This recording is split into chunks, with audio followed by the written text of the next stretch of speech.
Yeah.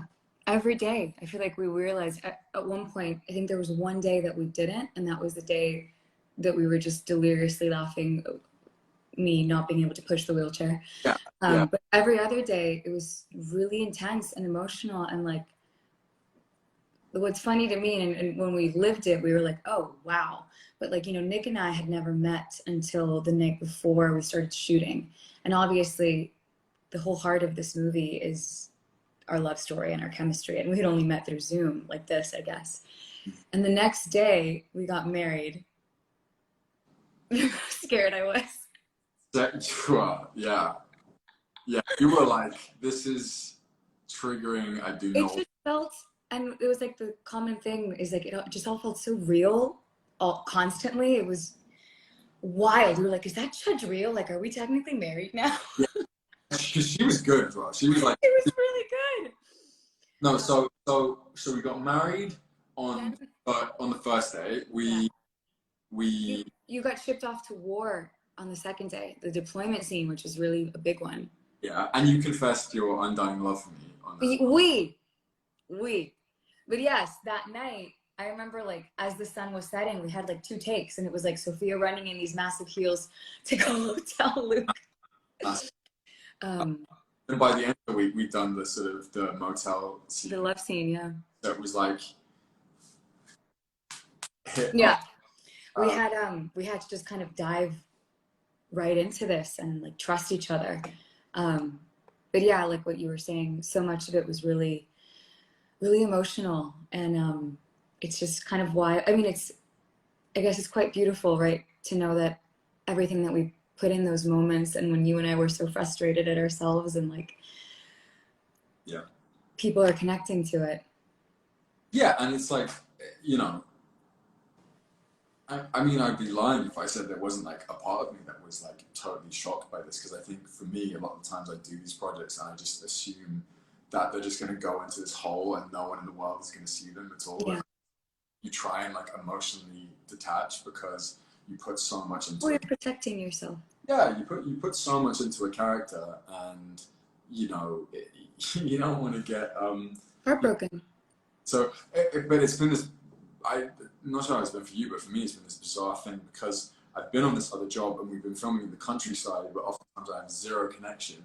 So, you're like, you see it somewhere in the morning on your social media or whatever, and you go and you film the whole day and you get back on your phone, you're like, what the frick happened? But No, how you felt with all the love, because obviously you've had like incredible hits before, like Descendants and stuff like that, but this is different.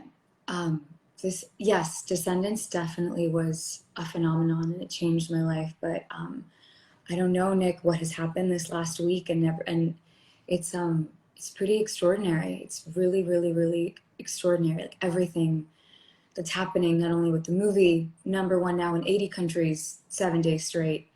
The soundtrack is #1 in the world. The album is #2, second only to Beyonce, which I can't even like wrap my head around that fact. Come Back Home is one of the most viral songs in the world, as are the other songs on the soundtrack. It's just, I don't think I've slept since Friday, because I'm also on your side of the world now. So I'm working LA hours. So like I'm up every day till 6 a.m. getting all this incredible news, and I wouldn't have it any other way. It's like, it's remarkable. It's truly, but like you say, you never know what's going to happen. And I too, and even though I would text you like, Nick, by the way, I'm hearing all these things from press, and you were like, yeah, but I'm going to keep it at arm's length. And I was like, I'm just telling you, I don't think they would be telling me these things. And one hopes, but you just never know. Yeah, I think you've definitely been like a like guiding factor in all this, because like I guess in some ways like you've felt, like you say, it's slightly different, but you felt this like fever before, whereas overwhelming and so new. So I'm like trying to deal with it in the best way possible. How have you felt that like some people have liked a particular song over another one? Do you feel like there's a song that you connect with over the other ones? So it seems like people have connected most with Come Back Home, which is amazing. And I think secondly is I Didn't Know, but I know that your favorite is neither of those. Tell us your favorite. My favorite is I Hate the Way, or Yeah. Hate It. I just think it's cool. It's like a rock song, really. It's just such a like. It's got like pace to it. It's aggressive. Uh, yeah, that's the one that I mean, I like all of them. Underrated, Blue Side of the Sky. It's a bop. Funny. It's a bop. I know people are. It's a bop. It's a bop. My heart is a bit more towards like Come Back Home. I Didn't Know Hate the Way. Also, I'm the piano version of Hate the Way. But maybe you guys didn't know this, but Mr. Galitzine here, he was very generous when we were shooting, and even though he wasn't in these scenes when Cassie was performing, he would come to set and he would be my eyeline. I'm by no means a method actor, but I really was really deeply connected to Cassie, and I found it much easier to like get emotional and to feel the music in the scene when I would sing to him. So he was like serenaded for half the film, just off camera. Yeah, what was more helpful? Was it the eyeline at the Hollywood Bowl, or you in your bedroom with me On the floor. under like three cameramen just Yeah. like lying on the floor, and you're like playing on the keyboard? Yeah. I'm like, in my head, I was like, this has got to be distracting. There's no way this is useful. There's no way this is useful at all. It was. It really was.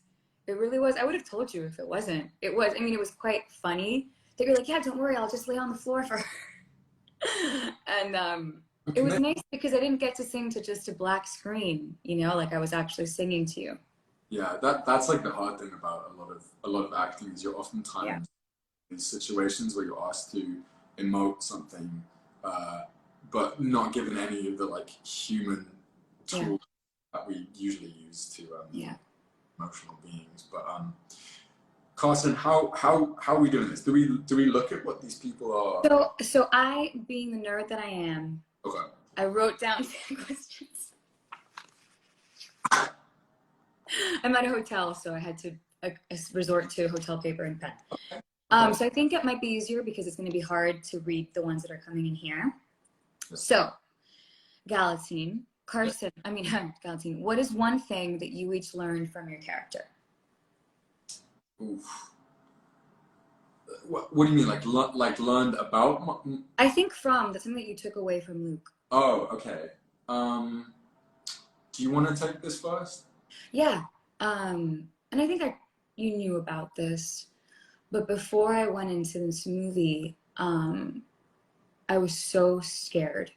Like I was so terrified of not being able to do it. I was putting an immense amount of pressure on myself to tell Cassie's story as honestly and vulnerably as it needed to be told. Writing the soundtrack, producing it, I was terrified. And then in becoming Cassie, and she's just such a badass and so fearless and so brave, she reminded me of the little girl inside of me who was fearless too.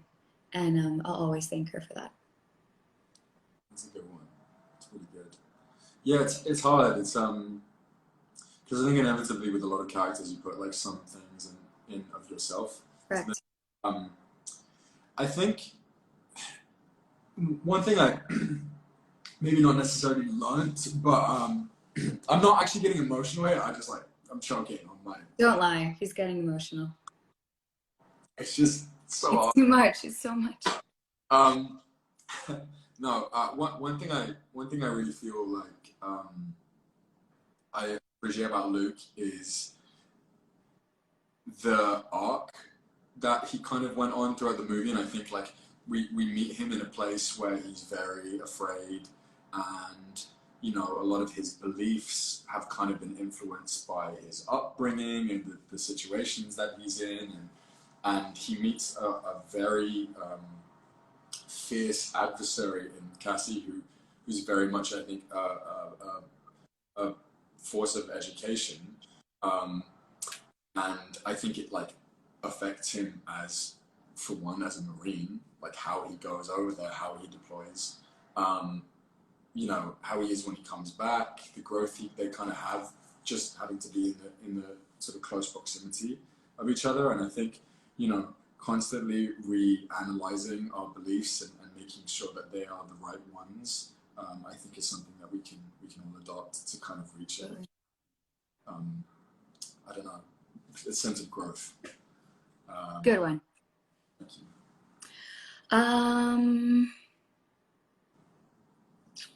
I wish you could like send me these questions so that I could interview you as well. Oh, okay. This isn't gonna work because if I text you, I'm gonna exit the chat. Okay, I'll just whisper it to you and then you ask it to me.